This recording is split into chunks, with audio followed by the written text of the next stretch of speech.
Well, thanks so much for having me here. I'm going to pontificate for 10 or 15 minutes, and then let's have some fun. I'll take some questions, and we'll go from there. I'm going to start where I'm going to end. I'm going to start with this, and I'm going to. Oh, thank you so much. And I'm going to finish with this. And this is what I'm going to tell you.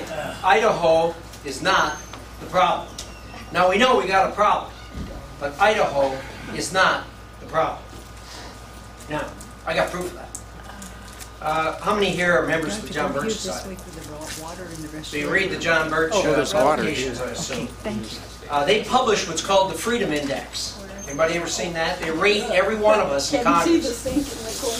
100 senators, 435 congressmen, 535 people. And as a result of that, you can compare one to the other.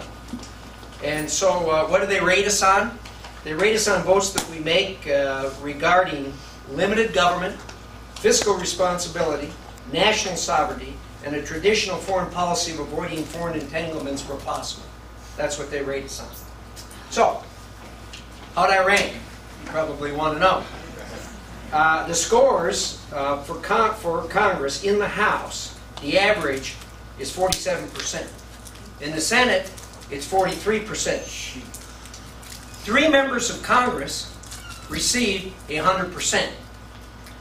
Those 3 members were Mike Crapo of Idaho, Jim Risch of Idaho, and John Cornyn of Texas. Wow. Now, that's the Senate. Well, that's in the House. That's in the House and the Senate. 535 members of Congress. So, how many here like Ron Paul?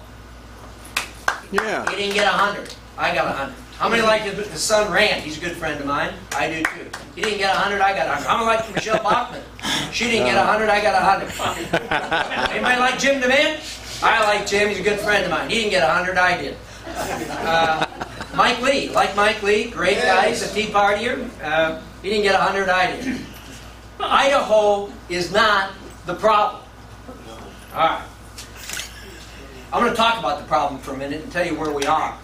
And then I'm going to end with that same proposition and tell you why. Everybody here knows that this country's in tough shape. Everybody here knows that we've got problems in this country and that they are very bad. As bad as you think they are, you don't know the half of it. I'm there every day. And I can tell you it is much worse than what you think it is. I'm going to spend the next 3 minutes trying to convince you. When I used to give this speech and talk about, the financial situation of the country on an annual basis, and it's hard to do because our minds don't think like that. I used to throw out 3 numbers: 3.8, 2.2, and 1.6. That was $1 trillion. 3.8 trillion is what the federal government spends every year. 2.2 trillion, unfortunately, is all they take in each year, and 1.6 trillion is what they borrow. Now, I've just said that and doesn't mean a thing to you because nobody knows what $1 trillion is. So what I'm going to do is I've adjusted this and done it. I'm going to do it on a daily basis for you. And these are round numbers. These are averages. But this is what America looks like virtually every day. Now, I'm going to give you a number. Vicki always gets mad when I talk about numbers, but you've got to get down and really get a handle on the numbers.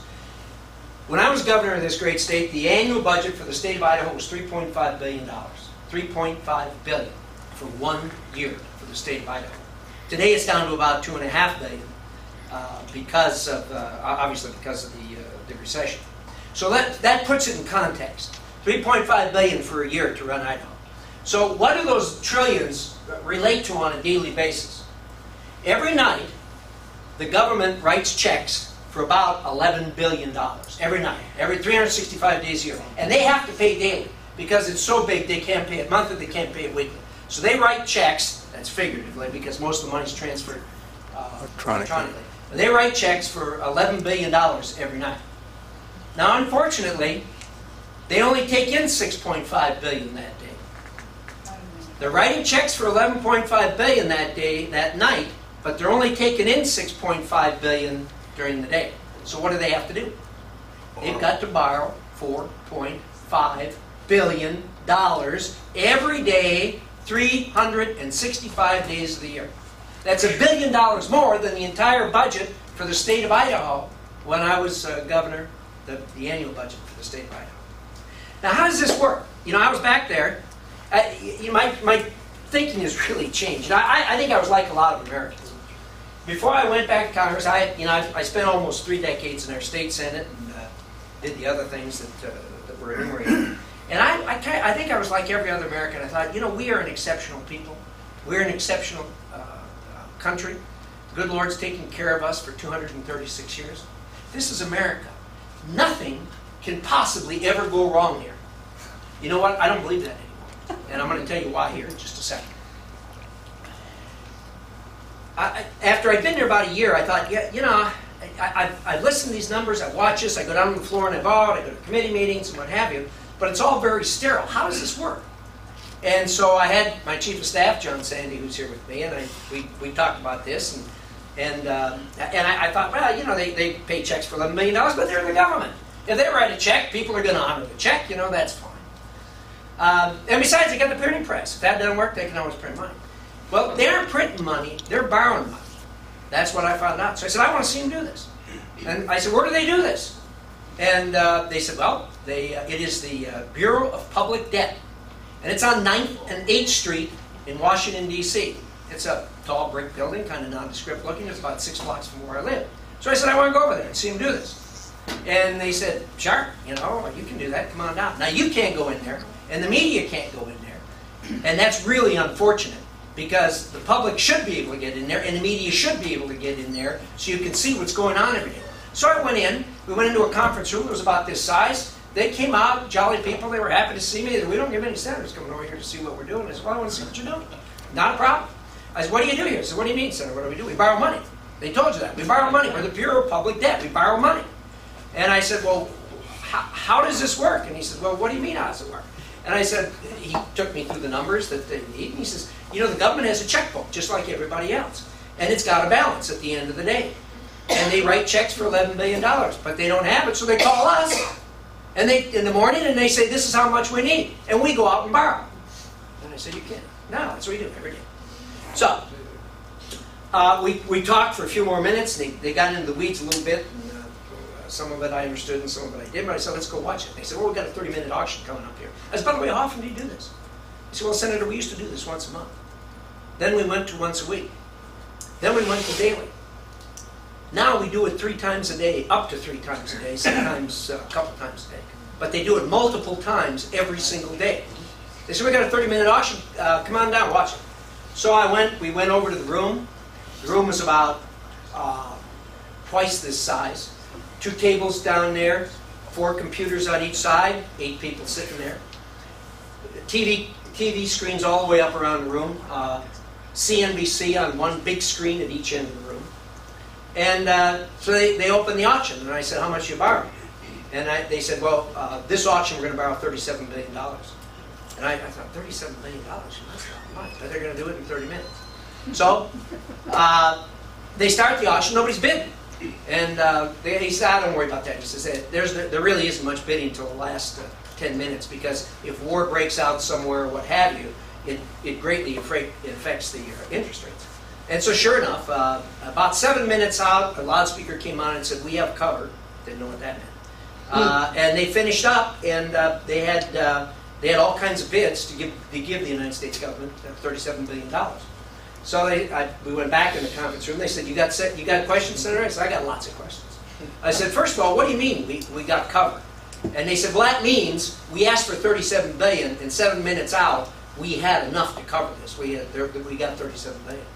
And I said, well, have you ever not met cover? And they all laughed. And I said, well, I guess I asked a funny question. What's the deal with that? He said, Senator, if we didn't get cover, the world as you know it would end in about 30 seconds. When they, at the conclusion of it, this is all computerized. And at the conclusion of the auction, within 30 seconds, a banner came across the bottom on CNBC and says, the federal government just finished an auction, borrowed $37 billion at such and such a percentage rate. And they said, if the United States ever had a failed auction, our economy would seize up in moments, and every economy in the world would seize up in moments. I said, have you ever been close to not getting covered? He said, well, once in September of 2008, we came within 30 seconds of So, anyway, I said, well, where's this money? I said, where's this money coming from? And they said, on that particular day, about a fourth of it was coming from China. About a fourth of it was coming from other countries. And about half of it was coming from wealthy banks, institutions, individuals from around the world who wanted to loan the United States money. And I said, now, how many auctions you got there? He said, we have 3. I said, how much you borrowing? He said, $65 billion. I said, I don't understand this. You only need $4.5 billion today. Why are you borrowing $65 billion? And they said, well, Senator, this is very simple. We have to have $4.5 billion to pay our bills tonight. But, and this is figuratively, we got people lined up down the street with their hand out that have loaned us money over the years, and today we will have $50 to $70 billion coming due. So we got to borrow the money to pay those people that are standing out in line, plus the interest on it. Every single day, they don't borrow just the $4.5 billion. They borrow between $50 and $70 billion every single day. I left there. I was sick. I was angry, and I was frightened, because the very existence of this country depends on those guys on 9th and 8th Street borrowing between $50 and $70 billion every single day, because we couldn't pay our bills and we couldn't pay our creditors. That is the state of play today. Now, remember when I told you thought it was bad? This is all the good news. Let me tell you the really bad news. There is absolutely nothing in play right now to change what's going on. This scenario has happened for the last 3.5 years since Obama took office, and it is going to happen into the future until something changes, and there is no plan to change anything. How many think this can go on for very long? Our numbers aren't a lot different than Greece's. Why do these people loan us money? Because they like the United States? No, they don't like the United States. We have a treaty with Taiwan that if China attacks them, we're going to defend them. But guess what we got to do? We got to go borrow the money from China in order to defend Taiwan. All right. These are,